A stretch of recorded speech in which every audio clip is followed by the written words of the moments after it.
Hello dears, എല്ലാവർക്കും ചെമ്പനീർ ഇപ്പോൾ latest എപ്പിസോഡിന്റെ വിശേഷങ്ങളിലേക്ക് സ്വാഗതം. അപ്പം ഇന്നത്തെ ഒരു എപ്പിസോഡിൽ നമ്മുടെ രേവതി രാവിലെ തന്നെ വീണ്ടും കുറെ കറികളും ചോറും ഭക്ഷണമൊക്കെ എല്ലാം ഉണ്ടാക്കി വെച്ചിട്ട് എല്ലാവരുടെ മുന്നിൽ ഇങ്ങനെ നിരത്തി കാണിക്കുക കേട്ടോ. അപ്പം നമ്മുടെ ചന്ദ്ര വന്ന് ചോദിക്കുന്നുണ്ട്, ഇന്നത്തെ സാമ്പാറിൽ എന്താണ് പഴുതാരയാണോ എന്നൊക്കെ ചോദിക്കുമ്പോൾ നമ്മുടെ രേവതി പറയുന്നുണ്ട്, പഴുതാര കിട്ടിയില്ലമ്മേ, 2 തവളയാണ് അതിട്ടാണ് ഞാൻ വെച്ചിരിക്കുന്നത് എന്ന് പറയുന്നത് കേട്ടോ.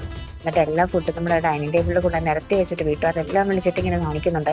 കണ്ടോ, ഇതിൽ കറികളല്ലാതെ വേറെ പഴുതാരയോ തേളോ നിങ്ങൾ കണ്ടില്ലല്ലോ, ഇത് ഞാൻ മൂടി വെച്ചിട്ടുണ്ട്, ഇനി ഞാൻ പോവുക, ഇനി ആരുടെയെങ്കിലും കയ്യിൽ നിന്ന് അബദ്ധം പറ്റിയാൽ എൻ്റെ തലയിലോട്ട് ചാരരുത്, ഞാൻ എത്ര പറഞ്ഞാലും നിങ്ങൾ എന്നെ വിശ്വസിക്കില്ലല്ലോ, അതുകൊണ്ടാണ് ഇങ്ങനെ ഒരു കാര്യം എനിക്ക് ചെയ്യേണ്ടി വന്നത് എന്നൊക്കെ പറഞ്ഞ് നമ്മുടെ രേവതി പറയുന്നത് കേട്ടോ.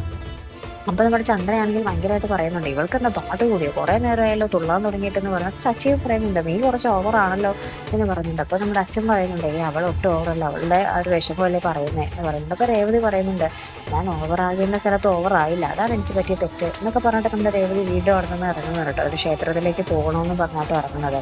അപ്പോഴത്തേക്കും വഴികളിൽ പോകും വഴി കണ്ട ക്ഷേത്രങ്ങളിലൊക്കെ നമ്മുടെ രേവതി ഒരു പ്രാർത്ഥിക്കുന്നുണ്ട്. അവസാനം നമ്മുടെ ആ ഒരു പലിശക്കാരൻ്റെ വീട്ടിലേക്കാട്ടോ പോകുന്നത്.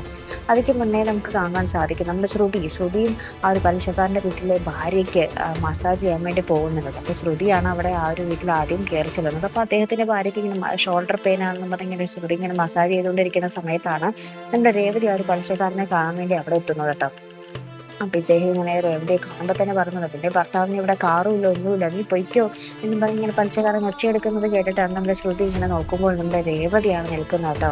അപ്പം ഇനി എന്തൊക്കെയായിരിക്കും സംഭവിക്കാൻ പോകുന്നത് അല്ലേ, ഇനി എന്തൊക്കെയായിരിക്കും നമ്മുടെ ശ്രുതിയാണെങ്കിൽ നമ്മുടെ രേവതിക്കെതിരെ എന്തെങ്കിലും കിട്ടാമെങ്കിൽ ഇങ്ങനെ കാത്തിരിക്കുക അല്ലേ. അപ്പം എന്തായാലും കണ്ടു തന്നെ അറിയാട്ടെ ഇനി നമ്മുടെ രേവതിയുടെ അവസ്ഥ എന്തായി തീരുവോ ആവോ.